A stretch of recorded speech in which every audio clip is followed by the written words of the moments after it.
sweetness and love this festival season with Adyar Anand Pavan Sweets and Snacks. Kanchipuram பச்சைய parcels, Chennai, Kanchipuram, Vellur, Tiruvannamalai.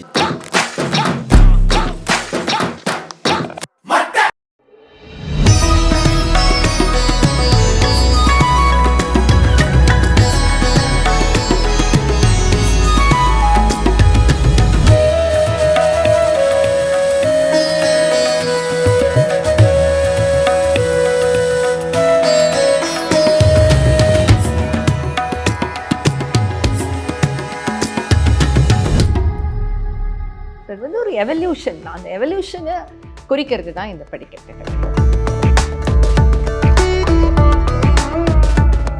அது அம்பாள் கிட்ட நினைவுபடுத்திக்கிட்டே இருக்குமா பக்தர்களோட கோரிக்கையை. அம்பாளும் பக்தர்களோட கோரிக்கைகள் எல்லாம் நிறைவேற்றி கொடுத்துக்கிட்டே இருப்பாங்க. அதுதான் மீனாட்சி கையில் இருக்கிற கிளியோட தாற்பயம்.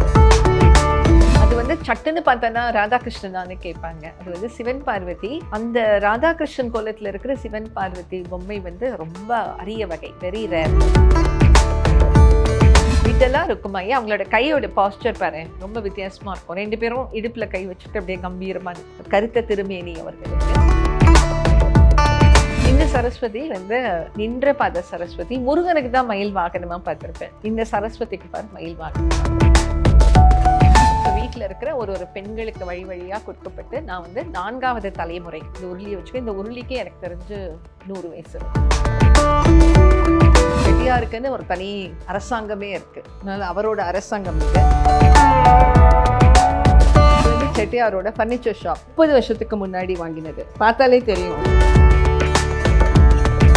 18 வருஷம் இருக்கும். இதெல்லாம் ரொம்ப பத்திரமா ப்ரிசர்வ் பண்ணி வச்சிருக்கேன். நம்ம குழந்தைகள் பண்ணதுங்கிற ஞாபகார்த்தமா வச்சிருக்கேன். ஒரு கொலுவிலையும் இருக்கு.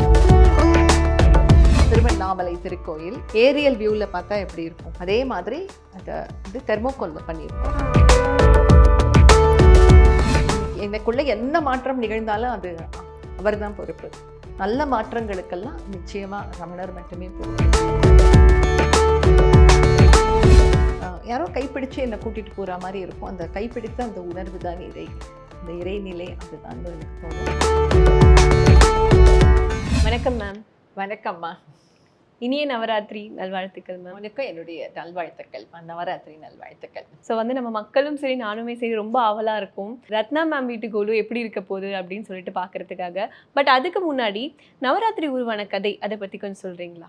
Navaratri it is a celebration of feminine எனர்ஜிமா. 9 நாட்களும் பெண் சக்தியை பெண்களால் கொண்டாடப்படக்கூடிய ஒரு பெரிய விழா. சவுத் இந்தியாவில் வேறு மாதிரி பண்ணுறாங்க, நார்த் இந்தியாவில் துர்கா பூஜான்னு சொல்லி பண்ணுறாங்க.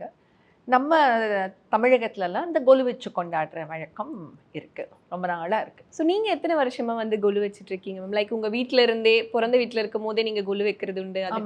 எனக்கு நினைவு தெரிஞ்சு நான் 13 வயசில் என்னோட முதல் கொலு பக்கத்து வீட்டில் ஒரு ருக்மணின்னு ஒரு மாமி இருந்தாங்க.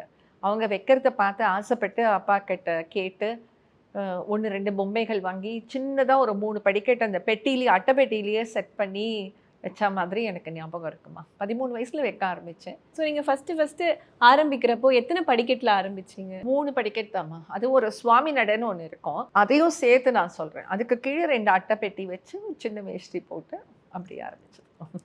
ஸோ இப்போ நவராத்திரி அப்படின்னாலே 3 அம்மன்களை பேஸ் பண்ணி தான் இந்த நவராத்திரி தொடங்குச்சு அப்படின்னாங்க. ஸோ அதோட கதைகள், அதோட வரலாறு பற்றி சொல்கிறேன். கொலு வைக்கிற அந்த வழக்கத்துக்கு ஒரு சுவாரஸ்யமான கதை சொல்லுவாங்க.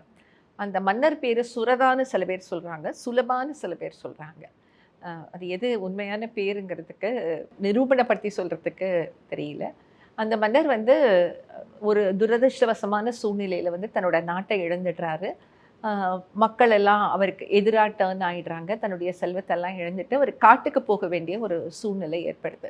அப்போ அங்கே அவருடைய குலகுருவை அவர் மறுபடியும் சந்திக்கும் போது சொல்கிறார், இவ்வளவு துன்பம் எனக்கு வந்துடுது வாழ்க்கையில், அது எப்படி, இதுக்கு ஏதாவது நிவர்த்தி உண்டா அப்படின்னு கேட்கும்போது அந்த குலகுரு சொல்கிறாரு, நேராக ஆற்றுக்கு போ, மண்ணை எடுத்துக்கோ, துர்க்கையை ஒரு சிலையாக அந்த மண்ணில் வடித்து நீ 9 நாட்கள் வழிபாடு பண்ணு, உன்னுடைய வாழ்க்கையில் ஏதாவது மாற்றம் ஏற்படுதா பாருன்னு சொன்னாராம். ஸோ அதே மாதிரி குலகுரு சொன்ன மாதிரி அந்த மன்னனும் செஞ்சு கொஞ்ச நாட்கள்லேயே there is a turn of events. அவர் ஒரு பெரிய படையை திரட்டிக்கிட்டு மறுபடியும் தன்னுடைய நாட்டில் அந்த ஆக்கிரமித்த மன்னனோட போர் தொடுத்து மறுபடியும் தன்னோட நாட்டை மீட்டெடுக்கிறாரு. இழந்த செல்வத்தெல்லாம் மீட்டெடுத்து மறுபடியும் அந்த பழைய நிலைமைக்கே போகிறாரு. அப்போ அவர் வந்து நன்றிக்கடன் செலுத்தும் விதமாக துர்க்கை அம்மன் கிட்ட கேட்குறாராம், நீ எனக்கு என்னோட நாட்டை மீட்டு கொடுத்துட்ட, நான் உனக்கு என்ன பண்ணணும் அப்படின்ட்டு. நீ எப்படி என்னை வழிபட்ட 9 நாட்கள் வச்சு வழிபட்டு உன்னுடைய துன்பத்துக்கு அது ஒரு நிவர்த்தியாக இருந்த மாதிரி நீ உன்னுடைய நாட்டு மக்களுக்கெல்லாம் போய் சொல்லு. இந்த நவராத்திரி இது வந்து சாரத நவராத்திரின்னு பேர். இந்த நவராத்திரிக்கு இந்த புரட்டாசி மாதத்தில் வர நவராத்திரி ஸ்கால் சாரத நவராத்திரி. இந்த சாரத நவராத்திரியில் இந்த துர்க்கையை அந்த மண்ணால் வடித்து வழிபட சொல்லு. நிறைய மக்களுக்கு அவங்களுடைய துன்பங்கள் எல்லாம் போகிறதுக்கு இந்த நிவர்த்தி பண்ணிக்கிறதுக்கு இது ஒரு வழியாக இருக்கும்னு. ஸோ அந்த இதுலேருந்து வழி வழியாக வந்தது தான் கொலுன்னு சொல்கிறாங்க. ஸோ அந்த மாதிரி எங்களுக்காக இப்போ எதனா ஒரு பொம்மையை வச்சு ஒரு கதை சொல்லி. மீனாட்சியோட கையில் ஒரு கிளி இருக்கும்ல, பச்சை கிளி. அந்த பச்சை கிளி ஏன் மீனாட்சி வச்சுருக்காங்கன்னு தெரியுமா? மீனாட்சி அம்மனை தரிசிக்க எவ்வளோ பேர் போவாங்க இல்லையா? நிறைய பேர் வந்து கோரிக்கைகளோடு போவாங்க. என்னோடய வேண்டுதல்கள்லாம் நிறைவேறணும் அப்படிங்கிற ஒரு ஆசையோடு அம்பாள் கிட்ட போய் கேட்பாங்க இல்லையா? அம்பாள் கிட்ட சொல்லிட்டு வந்துடுவாங்க. அந்த அம்பாள் என்ன பண்ணுவாங்க, அவ்வளவு கோடானு கோடி பேர்த்தர்கள் வந்து அவங்கக்கிட்ட தன்னுடைய குறைகள் எல்லாம் சொல்லும்போது இந்த கிளி என்ன பண்ணுமா, அம்பாள் கிட்ட அந்த கோரிக்கைகளெல்லாம் ஞாபகப்படுத்திக்கிட்டே இருக்குமா. இவங்க வந்து இது சொன்னாங்களே அப்படின்னு பச்சை கிளிங்க இந்த ரிப்பீட் பண்ணுவோம் இல்லையா, பேரட் ரிப்பீட் பண்ணக்கூடியது. அது அம்பாள் கிட்ட நினைவுபடுத்திக்கிட்டே இருக்குமா பக்தர்களோட கோரிக்கையை. அது நினைவுபடுத்திக்கிட்டே இருக்கிறதுனால அம்பாளும் பக்தர்களோட கோரிக்கைகள் எல்லாம் நிறைவேற்றி கொடுத்துக்கிட்டே இருப்பாங்களாம். அதுதான் மீனாட்சி கையில் இருக்கிற கிளியோட தாற்பயம். ஸோ இப்போ நான் ரொம்ப ஆவலாக இருக்கேன், இந்த ஒரு பிரம்மாண்டமான குழு எப்படி ஆரம்பிச்சிங்க? ஸோ எந்த ஒரு பொம்மையிலேருந்து அப்படியே எங்களுக்கு கொஞ்சம் சொல்லுங்கள். பவித்ரா, இது வந்து எங்களோட சம்பிரதாய படிக்கட்டு கொலு. அதுக்கு கீழே போட்டிருக்கிறதுலாம் செட் பொம்மைகள். தீம் கொலுலாம் வீட்டோடைய வேறு இடங்கள்ல இருக்கும். ஸோ இந்த படிக்கட்டில் நான் என்ன வச்சுருக்கேங்கிறது சொல்லிடுறேன். அந்த முதல்ல இந்த ராதாகிருஷ்ணன் பார்க்குறேன், அதுக்கு என்ன வயசு இருக்கும்னு சொல்லி பார்க்கலாம். பொம்மை புதுசாக தான் இருக்கிற மாதிரி இருக்குது. சரி, நீங்கள் கேட்குறதுனால ஒரு 30 வயசாச்சு அந்த பொம்மைக்கு. அவ்வளோ? ஆனால் 10 சொல்லலாம். 30 வயசு ஆயிடுச்சு. போன வருஷம் அதை வச்சு திருப்பி பரண் மேலே ஏற்றும் போது அது கொஞ்சம் உடஞ்சி போச்சு. அதனால இந்த தடவை காஞ்சிபுரத்தில் கொண்டு போய் அவரை முழுமைப்படுத்தி மறுபடியும் புதுசாக பூசி கொண்டு வந்திருக்கோம். அதனால் அதை பார்த்தா புதுசு மாதிரி இருக்கும். ஆனால் அவருக்கு ரொம்ப வயசான ஒரு பொம்மை, ரொம்ப அழகான பொம்மை, மனசுக்கு ரொம்ப நிறைவான ஒரு பொம்மை. ரெண்டாவது நீ பார்க்குற இல்லையா, அது யாராக இருக்கும்னு சொல்லி பார்க்கலாம். சிவன் பார்வதி. ஆமாம், கரெக்டா? ஆமாம். இந்த கோலத்தில் நீ இந்த பொம்மையை எங்கேயாவது பார்த்துருக்கியா? இல்லை மேம். அது வந்து சட்டுன்னு பார்த்தோன்னா ராதாகிருஷ்ணனான்னு கேட்பாங்க. அது வந்து சிவன் பார்வதி. அந்த ராதாகிருஷ்ணன் கோலத்தில் இருக்கிற சிவன் பார்வதி பொம்மை வந்து ரொம்ப அரிய வகை, வெரி ரேர். அது வந்து வெறும் மண்ணால் செய்யப்பட்ட பொம்மை. 2 அடி தான் இருக்கும், ஆனால் பயங்கர வெயிட்டாக இருக்கும். அவங்களுக்கு ஒரு 40 வயசாச்சு. அடுத்தது இருக்கிறது வந்து பெருமாள் தாயார். அவங்க பக்கத்தில் இருக்கிறது முருகன். அவங்க பக்கத்தில் இருக்கிறது மீனாட்சி. அதுதான் கிளி பற்றி உனக்கு சொன்னேன். 2வது படியில் இருக்கிறது முழுமையான தசாவதார செட்டு. எல்லாமே 2 அடி பொம்மைகள். முழுக்க அந்த 10 அவதாரங்களும் வச்சுருக்கோம். அதுக்கு 3வது படியில் இருக்கிறது உனக்கே தெரியும், அனுமன். அதுக்கு பக்கத்தில் இருக்கிறது திருவிடந்தை நித்திய கல்யாண பெருமாள். நடுவில் இருக்காங்க இல்லையா, அவங்க யாருன்னு கண்டுபிடி பார்க்கலாம். இல்லை மேம், எனக்கு அவங்க வந்து பெருமாள் தான், ஒரு ஃபார்ம் ஆஃப் பெருமாள் தான். விட்டலா அண்ட் ருக்குமாயி அவங்க பேர். விட்டலா ருக்குமாயி. அவங்களோட கையோட பாஸ்டர் பாரு, ரொம்ப வித்தியாசமாக இருக்கும். 2 பேரும் இடுப்பில் கை வச்சுட்டு அப்படியே கம்பீரமாக நிற்பாங்க. கருத்த திருமேனி அவர்களுக்கு. அந்த ருக்குமாயி விட்டலா பக்கத்தில் இருக்கிறது விநாயகர். அதுக்கு அடுத்தது வந்து பிரதோஷ சிவன் பார்வதி. அதுக்கு அடுத்தது இருக்கிறது ஆண்டாள். 4வது படியில் இருக்கு இல்லையா, லெஃப்ட் ரைட்டு லக்ஷ்மி சரஸ்வதி. இவங்களுக்கும் நாங்கள் புது பூச்செல்லாம் போட்டு ரெடி பண்ணி கொண்டு வந்தவங்க. இவங்களுக்கும் 40 வயசான பொம்மைகள். அதில் இந்த சரஸ்வதியை பாரு, நின்ற பாத சரஸ்வதி. சரஸ்வதி வந்து எப்போதுமே பெரும்பாலான சரஸ்வதி நீ சிலைகள் பார்த்தீங்கன்னா உட்கார்ந்த கோலத்தில் தான் இருக்கும். வீணையை மீட்டியபடி உட்கார்ந்த கோலத்தில் இருக்கும். இந்த சரஸ்வதி வந்து நின்ற பாத சரஸ்வதி. முருகனுக்கு தான் மயில் வாகனமாக பார்த்துருப்பேன். இந்த சரஸ்வதிக்கு பாரு மயில் வாகனமாக. ஒரு ரேர் டால் இது. அதுக்கு பக்கத்தில் இருக்கிறது வந்து லக்ஷ்மிக்கு பக்கத்தில் இருக்கிறது பிரான்ஸ் கலரில் பெயிண்ட் அடிக்கப்பட்ட பட்டாபிஷேக ராமர் செட் அப்படின்னு சொல்லுவோம். ராம பட்டாபிஷேக செட்டுன்னு சொல்லுவோம். அதுக்கு பக்கத்தில் இருக்கிறது குட்டி மீனாட்சி. அவரை வந்து நாங்கள் ரொம்ப செல்ல பேர் ஒன்று வச்சுருக்கோம், ஜடாமுடி சிவன் சொல்லுவோம் அவரை. அந்த முகம் உடம்பத்து காட்டிலும் அந்த முடி தான் ரொம்ப அலையாக ரொம்ப அழகாக இருக்கும். ரொம்ப தீர்க்கமான மூக்கு, தீர்க்கமான கண்கள் இருக்கும் அவருக்கு. திடீர்னு பார்த்தா ஒரு பிரான்ஸ் சிலை மாதிரி இருக்கும். ஆக்சுவலாக பேப்பர் மேஷ் அது. அப்படியா? ஆமாம். அது பக்கத்தில் இருக்கிறது அம்மன். அதுக்கு பக்கத்தில் இருக்கிறது இன்னொரு ரேர் டால், பிரம்மா, சிவன், விஷ்ணு. அதுக்கு பக்கத்தில் இருக்கிற சரஸ்வதியோட கதையை நான் உனக்கு சொல்லிட்டேன். கீழே பார்த்தேன்னா அறுபடை வீடுகள் முருகன். அந்தந்த அறுபடை வீட்டில் எந்த கோலத்தில் வந்து முருகன் இருப்பாரோ, முருகப்பெருமான் இருப்பாரோ, அதே கோலத்தில் இருக்கும் இந்த பொம்மைகள். பழமுதிர் சோலையில் தான் வள்ளி தெய்வானை சமேதமாக முருகன் காட்சி கொடுக்குற படை வீடு. அதனால் முருகப்பெருமானோட வள்ளி தெய்வானே இருப்பாங்க. நடுவில் இருக்கிறது மகா பெரியவர் ஸ்ரீரங்க ரங்கநாதர். அதுக்கு பக்கத்தில் வந்து மகான்கள் செக்ஷன் ஆரம்பிச்சிடுது. ஓகே, அந்த கையில் கிருஷ்ணரை வச்சுட்டு இருக்கிறவர் சைத்தன்ய மகாபிரபு. கிருஷ்ணர் எவ்வளோ வாஞ்சையோட கைகளில் வச்சுருப்பார். இது கல்கட்டா டால் ஆக்சுவலாக. ஆமாம், இது தமிழகத்தில் பண்ணப்பட்ட பொம்மை இல்லை. கொஞ்சம் கண்களெல்லாம் வேறு மாதிரி வரைஞ்சிருக்கும். கலர் ஸ்கீமே வேறு மாதிரி இருக்கும் கல்கட்டா பொம்மைங்களுக்கு. அந்த 4 பேர் வந்து சைவக்குறவர்கள்.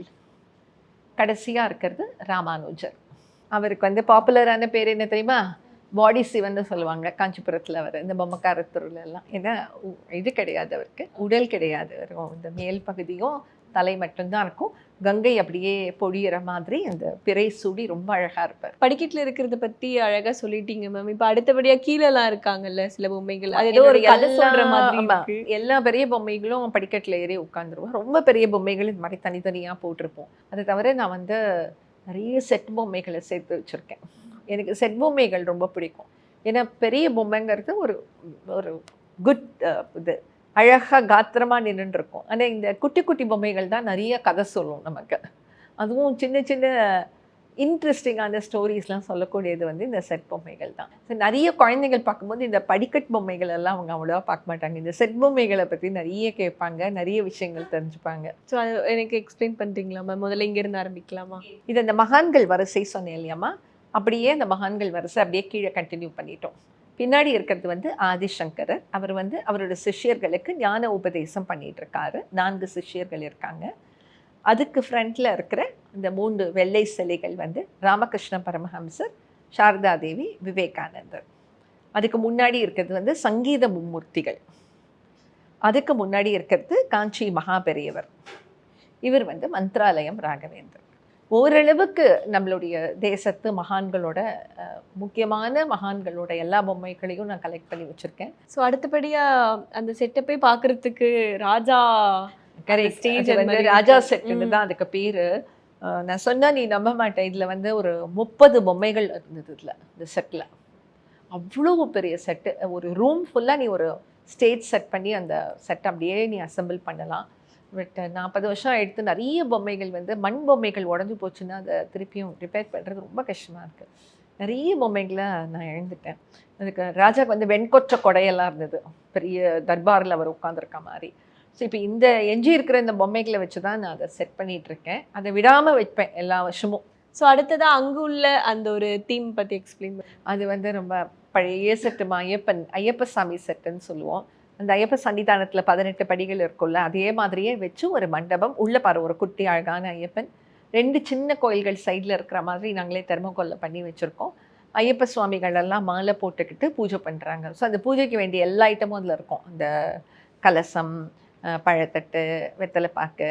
இன்னொரு ஹைலைட்டடான அந்த குட்டி ஐயப்ப சாமி இருப்பாங்க, குட்டி பெண் ஐயப்ப சாமி அப்படியே வணங்குற மாதிரி இருக்கும். ரொம்ப க்யூட்டான ஒரு செட் அது. ஸோ அடுத்தபடியாக அது திருமண வைபோகம். ஆமாம், அது வந்து அந்த இதெல்லாமே வந்து வாழ்வியல். இந்த சைடெல்லாம் போட்டிருக்கிறதெல்லாம் வாழ்வியல். அதாவது நம்ம வாழ்க்கையில் அன்றாட வாழ்க்கையில் நடக்கிற நிகழ்வுகள் இந்த வில்லேஜ் செட்டப். ஸோ இது வந்து ஒரு கோவில் வாசலில் ஒரு பிராமண திருமணம் நடக்குது. ஸோ அந்த மணப்பெண்ணோட மாமா, மணமகனோட மாமா அவங்கள தோள் தூக்கிட்டு மாலை மாற்றுறதுக்காக கூட்டிகிட்டு வராங்க. ஒரு மாமி வந்து ஆர்த்தி எடுக்கிற தட்டோட நிற்பாங்க. பன்னீர் சொம்போட இன்னொருத்தங்க நிற்பாங்க. ஒரு ஃபோட்டோகிராஃபர் வேற இருப்பார். கல்யாணம் நடத்த நடுவில் அந்த ரெட் ஷர்ட் கல்யாணத்தை நடத்துகிற அந்த வாத்தியார், அப்புறம் அந்த மேளதாளம் வாசிக்கிறவங்க இருப்பாங்க. ஹைலைட் வந்து அந்த ஃபோட்டோகிராஃபர் தான். ஆமாம், இங்கேருந்து பார்த்தோன்னே பளிச்சுன்னு தனியாக தெரிகிறாரு. ஸோ அடுத்ததாக வந்து விவசாயம். அதில் வந்து இந்த கிராமத்தில் இருக்கிற ஒரு குட்டி ஸ்கூல். அது ஒரு தமிழ் ஆசிரியை. அந்த ஒவ்வொரு ஸ்டூடெண்ட்டுடைய முகத்துலேயும் பாரு, அந்த கள்ளம் கபடம் இல்லாத ஒரு சின்ன வயசு முகம் எப்படி இருக்கும், அதே மாதிரி அந்த ஆர்டிஸ்ட் எவ்வளோ பர்ஃபெக்டாக 40 வருஷத்துக்கு முன்னாடி இதை பண்ணியிருப்பாருன்னு நான் சம்டைம்ஸ். இதுவும் 40 வருடம் பழமையான. ஆமாம், இந்த செட் பொம்மைகள் பெரும்பாலும் எங்கிட்ட இருக்கிறதெல்லாம் ரொம்ப பழசுமா. அதுக்கப்புறம் இந்த கோயிலில் இருக்கிற யானை ஒன்று வச்சுருக்கோம். இது வந்து ஒரு பண்ணையார் வீடு செட்டப்பு. பண்ணையார் வந்து ஒரு பெரிய வீட்டில் இருப்பார் இல்லையா? ஸோ மலை அடிவாரத்தில் இந்த பண்ணையாரோட வீடு பெருசாக இருக்குது. அது பக்கத்தில் பண்ணையார் பக்கத்தில் வேறு ஒரு செல்லமாக வளர்க்குற நாய்கள் வேறு வச்சுருக்கோம். ஆமாம், அழகா இருக்கு. பின்னாடி கூட வந்து ஒரு ஃபால்ஸ் மாதிரி ஒரு செட்டப் பண்ணியிருக்கீங்க. அதுக்கப்புறம் அவங்க கிட்ட வேலை பார்க்குறவங்களுடைய சின்ன குடிசை வீடுகள், அவங்க வீட்டு வாசலில் ஒரு சின்ன கோலம், ஒரு சின்ன கார்டன்லாம் போட்டிருக்கோம். அவர்கிட்ட வேலை பார்க்குற அந்த நெல் போர் அடிக்கிறவங்க எல்லாரும் இருக்காங்க. ஸோ அடுத்தது என்னது மேம்? அடுத்தது வந்து காது குத்து செட்டுமா. அது மலை அடிவாரத்தில் ஒரு கோயில் மாதிரி பேக்ட்ராப் க்ரியேட் பண்ணியிருக்கேன். அதுக்கு அவங்க மாமா மடியில் உட்காந்து தானே காது குத்திப்பாங்க. ஸோ அது காது குத்துற தட்டான்னு வந்திருக்காரு. அந்த குழந்தை காது குத்து போது அந்த விருந்தினர்கள்லாம் வந்திருக்காங்க. அதில் கவனிக்க வேண்டிய விஷயம் வந்து அந்த பந்தி போஜனத்தில் பாரு, எல்லாரும் உட்காந்து சாப்பிடும்போது ஒருத்தர் ஜக் எடுத்துகிட்டு வருவார், தண்ணி ஜக்கு. ஆமாம் ஆமாம். இன்னொருத்தர் சாதக்கூடையோடு வருவார். ஸோ உங்கள் பின்னாடி இருக்கிறது இல்லை மேம் ஒரு ஃபார்மர் செட்டப்பில்? ஸோ அதை பற்றி. அது வந்து ஃபுல்லாக வில்லேஜ் ஆக்டிவிட்டீஸ்மா. ஏத்தம் இறக்கிறது, ஏர் உடுறது, நாற்று நடுறது. அதுக்கப்புறம் வந்து ஒரு கணவன் மனைவி வந்து நெல் மூட்டைகள்லாம் அந்த ஏற்றிக்கிட்டு அந்த ரோட்டில் போகிற வண்டி கட்டி ரோட்டில் போகிற மாதிரி.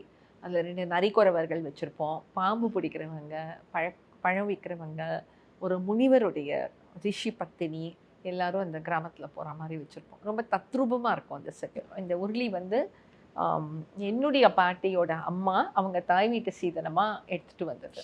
ஸோ வீட்டில் இருக்கிற ஒரு பெண்களுக்கு வழி வழியாக கொடுக்கப்பட்டு நான் வந்து 4வது தலைமுறை இந்த உருளியை வச்சுக்கோ. இந்த உருளிக்கே எனக்கு தெரிஞ்சு 100 வயசு இருக்கும். ஸோ இப்போவுமே அதை வந்து நீங்கள் அழகாக மெயின்டைன் பண்ணிட்டு வந்து பரனில் தான் இருப்பாங்க. கிருஷ்ண ஜெயந்தி போல் எடுத்துருவோம். கிருஷ்ண ஜெயந்தியில் இறக்கணுன்னா நவராத்திரி முடிஞ்சுட்டு மறுபடியும் போயிடுவாங்க. எப்போதுமே எங்கள் வழி வந்த பெண்கள், என்னோட பாட்டி, அம்மா, பாட்டி எல்லாம் எனக்கு ஞாபகம் வருவாங்க நவராத்திரியில். ஸோ இந்த கொலுவே பார்க்குறதுக்கு ரொம்ப நிறைவாக இருக்குது. ஆனால் நீங்கள் வந்து இன்னும் கொலு நாங்கள் மேலே வச்சுருக்கோம் அப்படின்னு சொல்லியிருக்கீங்க. ஸோ அதையுமே போய் பார்க்கலாமா? ஸோ இங்கே ஒரு செட்டப் இருக்குது, ரொம்ப அழகாக இருக்குது இந்த செட்டு. வந்து குழந்தைங்களை எல்லாம் ரொம்ப இன்ட்ரெஸ்டிங்காக பார்க்குற ஒரு செட்டுமா. செட்டியார் அம்மா. இதை பழங்காலத்தில் நாங்கள் எப்படி வச்சுருந்தோம்னா சின்ன சின்ன கோணி பைகள் மாதிரி தைச்சு அதுக்குள்ளே அரிசி போடுவோம், பருப்பு, கடலைப்பருப்பு, தோரம் பருப்பு, மிளகா வத்தல் எல்லாம் போட்டு செட்டியார் வந்து வெறும் மளிகை கடை வைக்கிற மாதிரி ஒரு செட்டப் தனியாக வைப்போம். அது கொலுலேயும் வராது, அந்த கீழே போட்டிருக்கிற இதுலேயும் செட் பொம்மைகள்லையும் வராது. செட்டியாருக்குன்னு ஒரு தனி ஒரு அரசாங்கமே இருக்குது. அதனால் அவரோட அரசாங்கம் இது. சரி, தீமை கொஞ்சம் மாற்றிக்கலான்னு சொல்லிட்டு இவங்க எல்லாம் செட்டியார்கிட்ட வேலை பார்க்குற தொழிலாளர்கள் மாதிரி. செருப்பு தைக்கிறவர், கொடை தைக்கிறவர், அதுக்கப்புறம் மர வேலை பார்க்குறவர், இரும்பு வேலை பார்க்குறவர், இதெல்லாம் தொழிலாளிகள் செட்டியார்கிட்ட வேலை செய்கிறாங்க. செட்டியார் நடத்துகிற, தலைமை தாங்கி நடத்துகிற ஒரு கோயில் இது. அவர் தான் இந்த கோயிலுக்கு அறங்காவலர். அந்த சிவன் கோயிலில் வாசலில் ஒரு நந்தி இருக்கிற மாதிரி வச்சுருக்கோம். செட்டியார் வந்து தங்கிட்ட வேலை பார்க்குற ஏழை இளையவர்களுக்கு ஒரு கல்யாணம் பண்ணுற மாதிரி ஒரு சீன். ஸோ சின்ன மினியேச்சர் கல்யாண செட் அது. அதில் பார்த்தீங்கன்னா பெண் மாப்பிள்ளை, அதுக்கப்புறம் அவங்களுக்கு அந்த யாகம் வளர்க்குறது. இதுக்கு ஆக்சுவலாக அந்த அம்மி மிதிக்கிற அந்த அம்மி கூட இருந்தது, சின்ன அம்மி. அது எங்கேயோ மிஸ் பண்ணிட்டேன் நான்.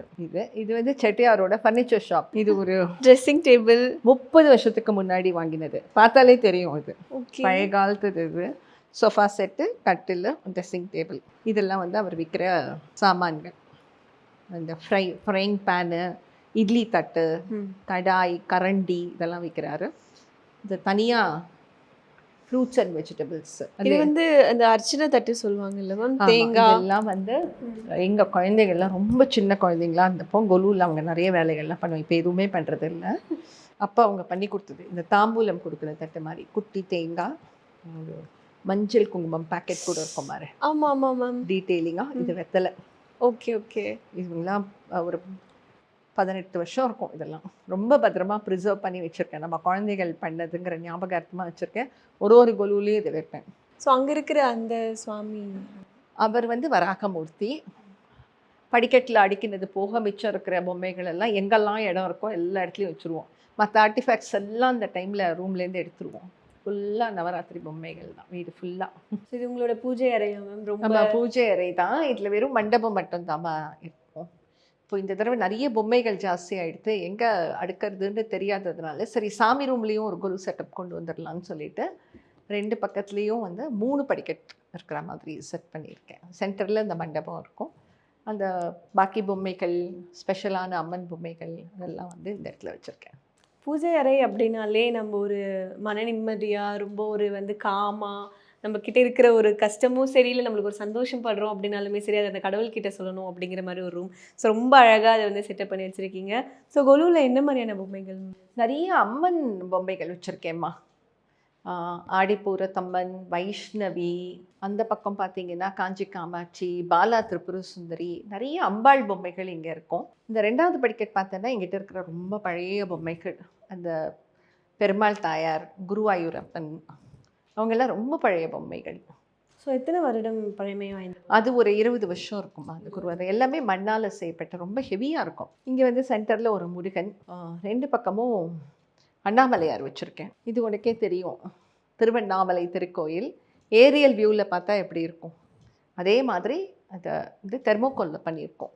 அந்த கோபுரங்கள் எப்படி இருக்குமோ அதை சோல்டரிங் பண்ணி தெர்மோகோலில் வடிவமைச்சு கொண்டு வந்திருக்கோம்.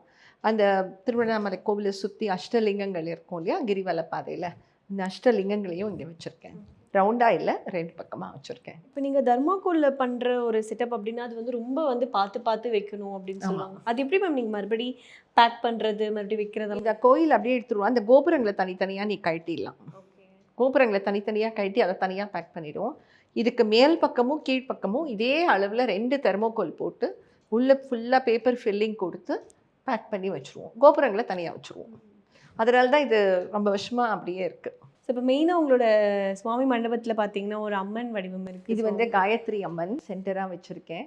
அதுக்கு கீழே வந்து நான் எப்போதும் பூஜை பண்ணுற சின்ன சின்ன விக்கிரகங்கள் எல்லாம் இருக்குது. அதுக்கு கீழே இருக்கிறது அந்த லிங்கம் வந்து இமயத்துலேருந்து, ஜாகேஸ்வர் அப்படிங்கிற ஒரு இடத்துலேருந்து கொண்டு வந்த லிங்கம் அது. அதுக்கு தினமும் சிவ பூஜை உண்டு.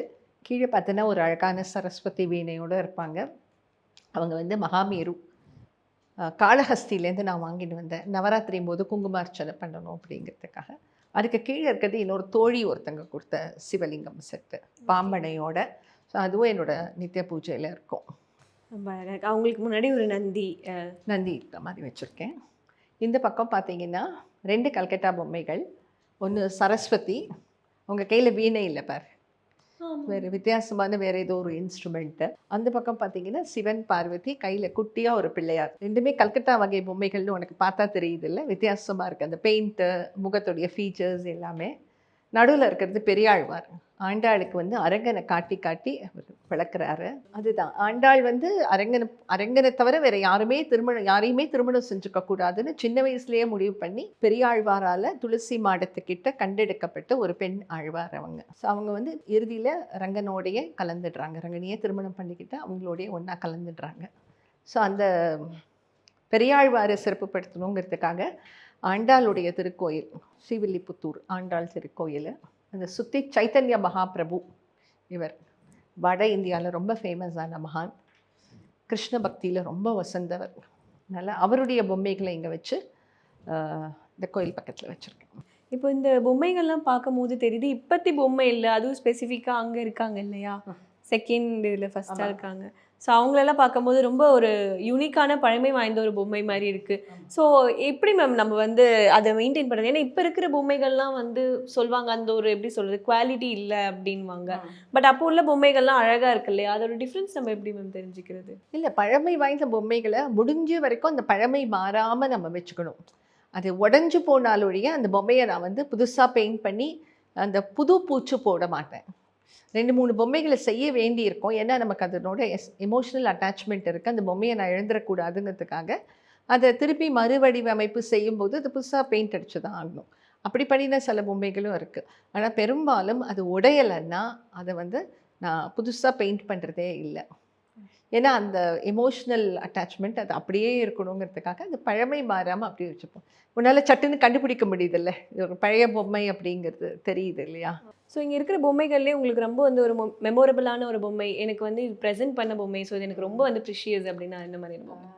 இது சொல்லட்டுமா? அந்த நந்தி, என்னுடைய ஃப்ரெண்டு நந்தினி வெங்கடேஷ் எனக்கு ப்ரெசென்ட் பண்ண ஒரு பொம்மை. இதில் ஒரு யூனிக் ஃபீச்சர் இருக்குது. இந்த நந்தியுடைய முதுகு பகுதியாக நீ திறந்தீங்கன்னா ஒரு விபூதி கண்டெய்னர் இது, மறுபடியும் நீ மூடி வச்சிடலாம். இப்படி இருக்கா? பேருக்கு வந்து பஸ்ம நந்தி அப்படின்னு பேர். நந்தினி வாங்கி கொடுத்தது.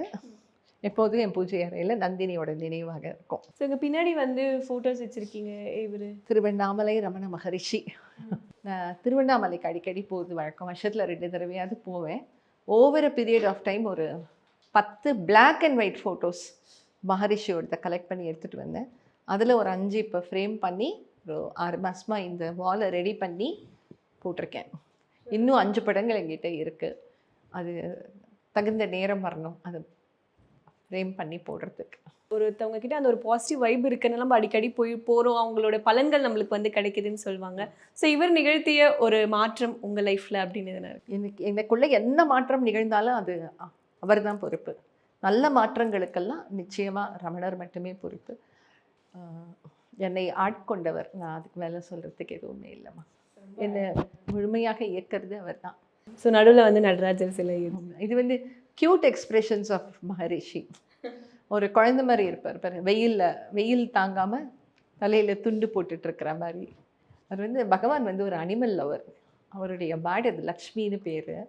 அந்த மாட்டோடு இருக்கார். இங்கே பாரு, இந்த மாடு ஒரு கண்ணுக்குட்டி போட்டிருக்கோம், அந்த கண்ணுக்குட்டியோடு இருக்கார். இதில் ஒரு குழந்தை சிரிப்போட கொடையை பிடிச்சிட்ருப்பார். இது வந்து ஒரு ஃபார்மல் பிக்சர், நிறைய இடத்துல இருக்கும். இந்த படங்கள் எல்லாம் கொஞ்சம் ரேர் கலெக்ஷன்ஸ்.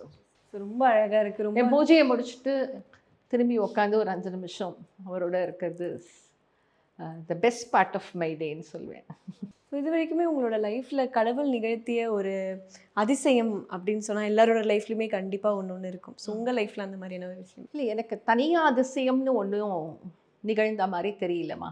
ஆனால் எப்போவுமே எனக்கு ஒரே ஒரு ஃபீலிங் தான் இருக்கும். யாரோ என் கையை பிடிச்சி என்னை பத்திரமா கூட்டிகிட்டு போகிற மாதிரி இருக்கும். Across the sea of life. பெரிய அளவில் நான் வாழ்க்கையில் கஷ்டப்பட்டது கிடையாது. யாரோ கைப்பிடிச்சு என்னை கூட்டிகிட்டு போகிற மாதிரி இருக்கும். அந்த கைப்பிடித்த அந்த உணர்வு தான் இந்த இறைநிலை, அதுதான் எனக்கு தோணும். அதுவே ஒரு அதிசயம் தானே. நம்ம வாழ்க்கை ஃபுல்லாக யார் கைப்பிடிச்சிட்டு கூட்டிகிட்டு போவா? இறைவனால் மட்டும்தான் முடியும். That itself is a great blessing. அது சம்பிரதாய கொலு, படிக்கட் கொலு. இது வந்து ஒன் ஆஃப் த தீமேட்டிக் கொலுஸ். இது கல்கட்டா டால்ஸ். இது ஃபுல்லாகவே ராமாயணம் கதைகள். இது வந்து வெறும்ன படிக்கட்டில் வச்சா நல்லா இருக்காதுன்னு சொல்லிட்டு ஒரு 3D எஃபெக்ட் மாதிரி இதுக்கு கொடுத்துருக்கோம். கீழே ஒரு பேஸு, ஒவ்வொரு பொம்மைக்கும் 2 பக்கம் இருக்கும். முதல் காட்சி வந்து ராமபிரான் வனவாசத்துக்கு புறப்பட்டு போகும்போது அவர் வழியில் குகனை சந்திக்கிறார். குகனுடைய படகுல ஏறி போகிறாரு. ஸோ அந்த பின்னாடி வந்து வனப்பகுதி மாதிரி காட்டியிருக்கும். கீழே வந்து நதியில் ராமபிரான் போகிற மாதிரி அதை டெபிக்ட் பண்ணியிருக்கோம். 2வது வந்து சபரி அப்படிங்கிற ஒரு சிறந்த மூதாட்டியை ராமபிரான் சந்தித்து அவங்களுக்கு மோட்சம் கொடுக்குற மாதிரியான பொம்மை அது. அதுவும் ஒரு எளிமையான ஒரு குடியில் வனத்துக்குள்ளே நடக்கிறதுனால அந்த காட்சியை அதை ப்ரெசென்ட் பண்ணியிருக்கோம். இது வந்து ராம லக்ஷ்மணர்கள் குடில் அமைத்து காட்டில் வாழுறாங்க.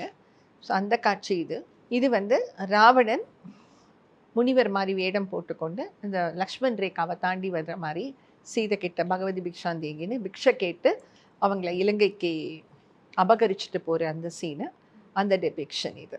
அடுத்தது வந்து ராமபிரான் அனுமனை சந்திக்கிறாரு. அந்த காட்சி 2 பேரும் சந்தித்து ஆற தழுவிக்கிறாங்க. அடுத்தது அனுமன் கிட்ட ராமபிரான் கணையாழியை கொடுத்துட்டு இலங்கையில் இருக்கிற சீதை, அசோகவனத்தில் இருக்கிற சீதையை போய் சந்திச்சுட்டு வரும்படி சொல்கிறாரு. ஹனுமனும் கிளம்பி போய் அந்த கணையாழியை சீதை கிட்ட கொடுப்பாரு. அது வந்து ராவணனுடைய பேலஸ் இருக்கிற மாதிரி, அதில் இருக்கிற அசோகவன தடியில் இருக்கிற சீதை மாதிரி. ஸோ ஒரு பக்கம் வனம், ஒரு பக்கத்தில் ராவணனுடைய பேலஸ் அப்படிங்கிற மாதிரி வரைஞ்சிருக்கும். ராமபிரான் வந்து சீதையை மீட்கிறதுக்காக வானரப்படையோடு இலங்கைக்கு பாலம் கட்டி போகிற காட்சி. ஸோ அதனால் 3 பக்கமும் ஒரு கடலோட எஃபெக்ட் கொடுத்துருக்கோம். ஸோ அந்த வானரப்படையெல்லாம் கற்களெல்லாம் போட்டு பாலங்கள் அமைச்சு ரெடி பண்ணுற மாதிரி அந்த சீனை. கடைசி 2 காட்சிகள் பார்த்தேன்னா, லக்ஷ்மணன் போரில் மயங்கி விழுந்துருவார் ராமபிரானுடைய மடியில். அவரை காப்பாற்றுறதுக்காக இமயமலையிலேருந்து சஞ்சீவி மலையையே அனுமன் வந்து தூக்கிட்டு வந்துடுவாராம். ஸோ அந்த காட்சியை பண்ணியிருக்கோம்.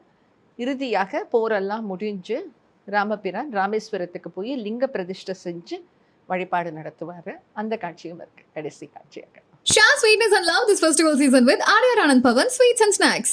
காஞ்சிபுரம் பச்சையப்பா சில்க்ஸ், சென்னை, காஞ்சிபுரம், வெள்ளூர், திருவண்ணாமலை.